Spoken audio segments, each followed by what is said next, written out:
Bonjour à tous, bienvenue donc dans cette petite vidéo pour la chaîne du Bazar du Bizarre sur YouTube. Jérémy vendeur au Bazar du Bizarre de Lille, accompagné de Valentin aujourd'hui qui avait une folle envie de nous parler de jeux de rôle. On va parler vite fait donc des différents univers disponibles, des maisons d'édition, pardon. Le but du jeu ça va être d'essayer de vous faire découvrir tout ça, mais d'abord la première question que tout le monde se pose, qu'est-ce qu'un jeu de rôle? J'y vais, t'y vas? Oh bah vas-y, on peut y aller ensemble, t'y vas? On peut y aller ensemble, je commence. Allez, c'est... Je te laisse la main. Donc, un jeu de rôle, d'ailleurs un grand merci au joueur du grenier, qui a sur sa chaîne secondaire Bazar du Grenier a bien relancé le jeu de rôle, ça c'était vraiment cool de sa part, pouce bleu. Le jeu de rôle, en gros, un joueur va raconter une histoire, les autres joueurs vont interagir dans cette histoire. Exemple, vous rentrez dans une taverne un peu lugubre. Le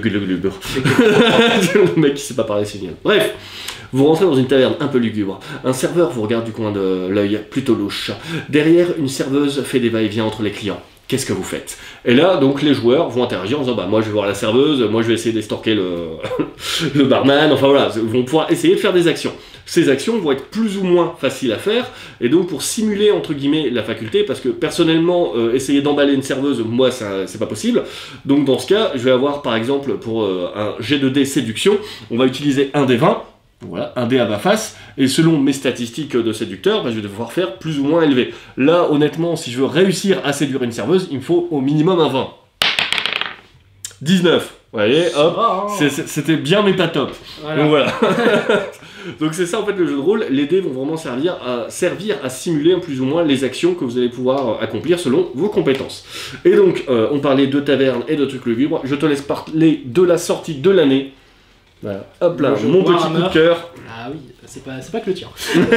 Alors Warhammer, qu'est-ce que c'est? C'est du coup dans un univers médiéval fantastique, tout comme Donjons et Dragons. Je pense que beaucoup de gens ont vu Stranger Things ou au moins Big Bang Theory. Ou le Seigneur des Anneaux. Voilà. Mais il y a que Warhammer qui compte. Mais il y a que Warhammer qui compte. Alors Warhammer, voilà, vous allez avoir un autre système de jeu. Donc là, tout à l'heure, on parlait de D20. Maintenant, là, ici, on va parler de D100. À savoir que chaque univers de jeu a son propre système. Certains copient les uns sur les autres, mais voilà. Warhammer, du coup, médiéval fantastique, on sera plus dans du dark fantasy pour le coup. C'est pas un univers joyeux, faut se le dire. Voilà, un cuisinier, si vous voulez donc faire une carrière, donc ça va dépendre des carrières. Si vous voulez jouer un cuisinier, bah faut pas vous attendre à battre du troll, du gobelin ou du scavet. Non, ça paraît logique. Ça paraît logique. Alors ce monde est régi du coup par des démons qui foutent le bordel dans toute la contrée du Nouveau Monde, tout simplement. C'est le jeu Warhammer. Alors ce qui est sympa avec ce jeu, c'est que de base, il n'était pas traduit, et là il y a une nouvelle maison d'édition, Chaos Project, qui a pris les devants et du coup qui s'est occupé de la traduction française du jeu. N'hésitez pas, on les remercie vraiment, n'hésitez pas à suivre la page Facebook de Chaos Project pour être tenu des dernières nouveautés, de suivre sur les réseaux sociaux, ça peut être sympa. Vite fait, moi un truc que j'aime beaucoup dans ce jeu là, c'est que sur la création des personnages, quand vous allez faire un jeu de rôle, vous allez avoir une session de création de personnages qui peut être plus ou moins long, parce qu'il va falloir choisir un petit peu ce que vous voulez faire, est-ce que vous voulez être voleur, est-ce que vous voulez être cuisinier, est-ce que vous voulez être machin, donc c'est un peu compliqué. Là il y a un système full RNG, c'est vraiment tout aléatoire, c'est là vous allez lancer des dessins, et selon le résultat que vous allez faire, vous allez être humain, vous allez être elfe, vous allez être cuisinier, vous allez être chasseur de primes, enfin voilà, c'est vraiment bien fichu, et si vous acceptez l'aléatoire, vous allez avoir un petit bonus d'XP, si vous préférez changer des trucs, vous n'aurez pas ce bonus, donc du coup ça va être à vous de juger, est-ce que je veux vraiment être un cuisinier, ou est-ce que je veux partir sur autre chose, et c'est plutôt bien fichu, donc voilà. Jeu qu'on va normalement faire en 360 degrés, on attend juste que les participants soient réunis. Ouais, ce qui est un peu plus compliqué. Voilà, ce qui est un peu plus long à organiser. Donc, bien sûr, il existe d'autres jeux de rôle du même univers. Donc là, par exemple, Donjons et Dragons. Même univers. Enfin, même univers. Médiéval fantastique. Pas le même univers. Ici, on a un kit d'initiation. Donc, les kits d'initiation, c'est vraiment sympa pour commencer le jeu de rôle plutôt que d'investir dans toute une collection de plein de livres. Ici, vous avez vraiment tout le nécessaire pour commencer. Donc, un écran de jeu qui permet d'avoir une aide de jeu pour le maître, donc celui qui va diriger la partie et raconter le scénario.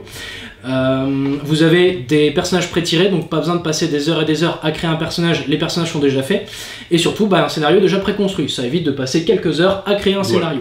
Voilà, simplement.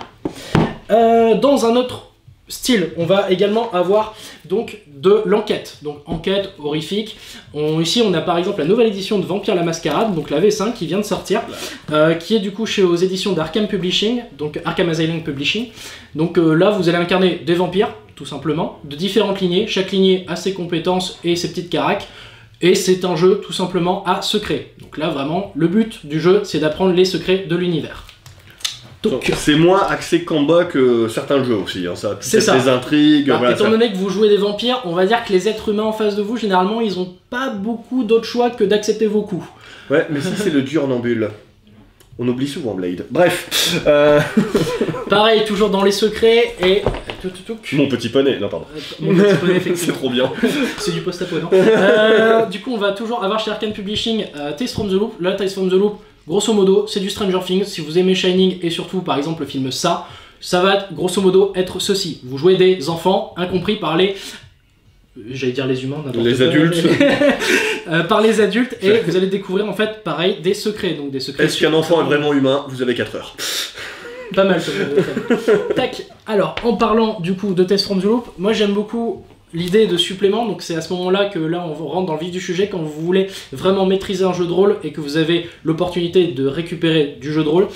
Certains suppléments sont sympathiques à avoir dans sa collection, soit pour la collection, surtout pour l'utilitaire. On va dire qu'ici, la France des années 80, si vous voulez jouer dans les années 80, et surtout en France. Dans le jeu de base, vous ne pouvez pas, entre guillemets, jouer en France, il n'y a pas le descriptif. Dedans, vous avez tout le descriptif de la France.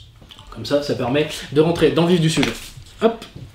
Et aussi, du coup, l'écran de jeu.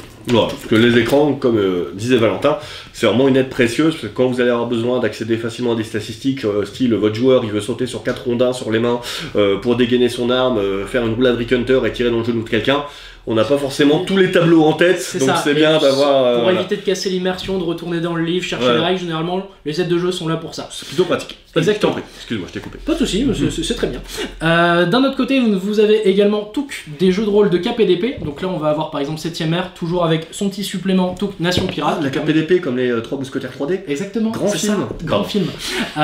Donc là, pareil, donc KPDP, ça fera un petit peu écho au médiéval fantastique, mais en un peu plus poussé, on sera plus dans les années 1800 pour le coup, de 700-1800. Touk. Alors je me permets juste de replacer les bouquins parce que tu les mets tous du même côté de la table. Ouais. J'ai peur d'un basculement, vol de la caméra, spot qui prend feu. Mais ce serait génial. On aurait des problèmes. Je pense. Et pareil, là, mon petit chouchou, donc Pavillon Noir, bon, vous jouez des pirates, historiques, KPDP, vraiment sympa. Et depuis Johnny Depp, les pirates sont redevenus cool. Ouais.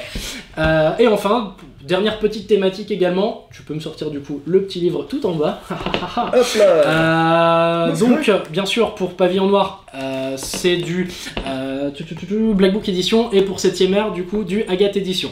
Et ici, du coup, on a le jeu de Roll Knight. Là, on sera plus sur du post-apocalyptique, donc vraiment une grosse apocalypse, et les humains doivent se défendre contre une certaine menace. Ici, ce sera plus des divinités un peu horrifiques à la... Capricieuses. On va dire capricieuses. J'aime bien. C'est toujours démoniaque, enfin on sait pas trop où ça vient. Ici c'est développé par Entremonde qui a repris du coup le jeu d'Origins, donc Knight, qui va se jouer du coup un peu sur la thématique des Chevaliers de la Table Ronde, qui est vraiment vraiment sympa, du post-apo comme on l'aime. Donc, je pense qu'on a fait un petit peu le tour. Alors là c'était vraiment encore une vidéo vraiment à la cool, un peu plus pépère pour les gens qui veulent découvrir, etc. On va rentrer plus dans les détails, au pire on fera des focus vraiment sur un livre pour présenter tout le système de règles, etc. Mais là c'était vraiment la première partie, hein. Je veux dire les vidéos YouTube, on commence, hein, ça fait seulement peut-être 1 an qu'on en fait, donc on est vraiment sur du balbutiement. J'espère que le son est correct d'ailleurs. En tout cas, merci de nous avoir regardé. Merci à Valentin, vraiment c'est très bonne idée de vidéo, vraiment comme ça. Je vous remercie encore une fois d'avoir regardé, n'hésitez pas à vous abonner pour bien être notifié de tout ça. Alors on est un peu relou à demander des abonnements, c'est pas juste pour avoir de l'argent ni quoi que ce soit parce que les vidéos sont pas monétisées, c'est juste qu'en fait à partir de 1000 abonnements on pourra faire des directs sur YouTube directement, parce que là, à l'heure actuelle nos directs on peut les faire que sur Facebook, ce qui est bien mais pas pratique forcément. Donc voilà, donc but du jeu c'est atteindre les 1000 abonnés, donc abonnez tout le monde, hein, votre grand-mère, votre soeur, tout ça, tout le monde. S'il vous plaît. Voilà. Encore merci et je vous souhaite une bonne journée. Salut.